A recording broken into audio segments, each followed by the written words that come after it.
Hi, I'm Abraham Morgentaler. I'm an associate clinical professor at Harvard Medical School and Beth Israel Deaconess Medical Center, and also the director and founder of Men's Health Boston. I'm here to talk today about our paper that's coming out in Mayo Clinic Proceedings, the fundamental concepts regarding testosterone deficiency and treatment and international expert consensus resolutions. What we did here is we pulled together 18 experts from 4 continents and 11 countries in the fields of urology, andrology, endocrinology, diabetology, internal medicine, and basic science. All the individuals on this panel had either extensive research or clinical experience with testosterone, and we focused on 9 fundamental concepts in an attempt to see if we could find consensus. The meeting was held in Prague in the Czech Republic on October 1st, 2015, under the aegis of the International Society for the Study of the Aging Male, and sponsored also by King's College London. We invited the FDA as well as the European Medicines Agency to participate because several of these concerns that have appeared in the media and in medical literature have actually been generated by these regulatory agencies. The FDA declined, but the European Medicines Agency did allow a participant who participated in a non-voting capacity.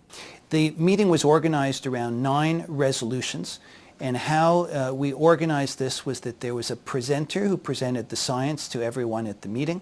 There was a discussant who then provided an alternative or additional views, and then the resolution itself was then opened up for general discussion. We had vigorous debate on the wording of each of these resolutions, and in the end, after having changed the wording of several of these in response to points and comments made during our discussions, in the end we had unanimous agreement on all of these.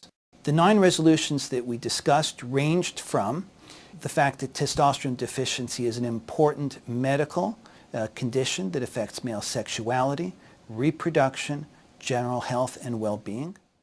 We continued on to the testosterone deficiency as a global health concern, and we addressed other issues such as whether or not testosterone therapy is associated with increased risk of prostate cancer and cardiovascular disease, and we concluded that it was not for either one. We also looked at several controversial or topical issues, such as whether one needs to have an identified etiology or cause of testosterone deficiency in order to merit treatment. This is a concept that has been put forth by the FDA. Our group found no evidence to support this, and as the cause of the symptoms and the manifestations of testosterone deficiency come from the decline in testosterone itself, regardless of what the underlying etiology may be. Another issue that I would just comment on here, since our time is short, is the idea of having a cut point or a threshold at which point one should not treat men due to age. And it was our conclusion that there was no evidence to support this, that older men appear to respond just as well to testosterone therapy as do younger men. The fact that we were able to get unanimous agreement from such a broad group of experts is very important, because what it speaks to is that physicians and researchers, all of whom had extensive clinical and research experience with testosterone deficiency and its treatment, could agree on several fundamental concepts. And although one would never want to say that there are no areas of dispute within the field, of course there are, but these fundamental concepts, including several that are controversial, were not controversial for this group.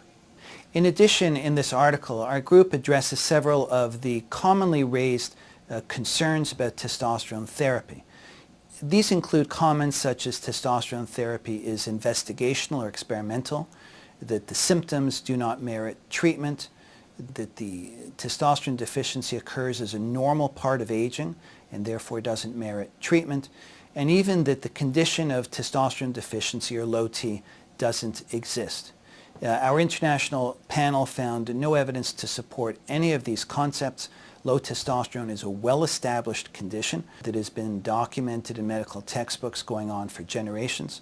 Testosterone therapy has risks, as do all medical treatments, but to call it risky, I think, is an unfair overall assessment. And finally, in terms of age, we treat a whole variety of age-related conditions in medicine, including cardiovascular disease, pulmonary disease, diabetes, hypertension, poor vision, poor hearing, arthritis, and even cancer. And the idea that just because something becomes more prevalent as we get older is not by itself a reason to not treat it.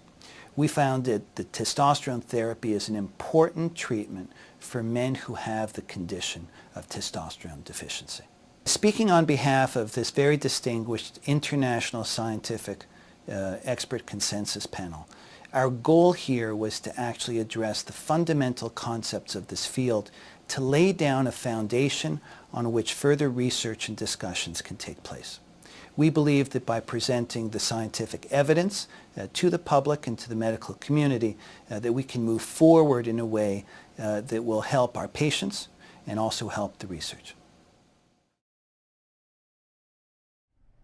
We hope you found this presentation from the content of Mayo Clinic proceedings valuable. Our journal's mission is to promote the best interests of patients by advancing the knowledge and professionalism of the physician community. If you are interested in more information about us, our homepage is www.mayoclinicproceedings.org. There you will find access information for our social media content, such as additional videos on our YouTube channel or journal updates on Facebook. You can also follow us on Twitter. More information about healthcare at Mayo Clinic is available at www.mayoclinic.org. This video content is copyrighted by Mayo Foundation for Medical Education and Research.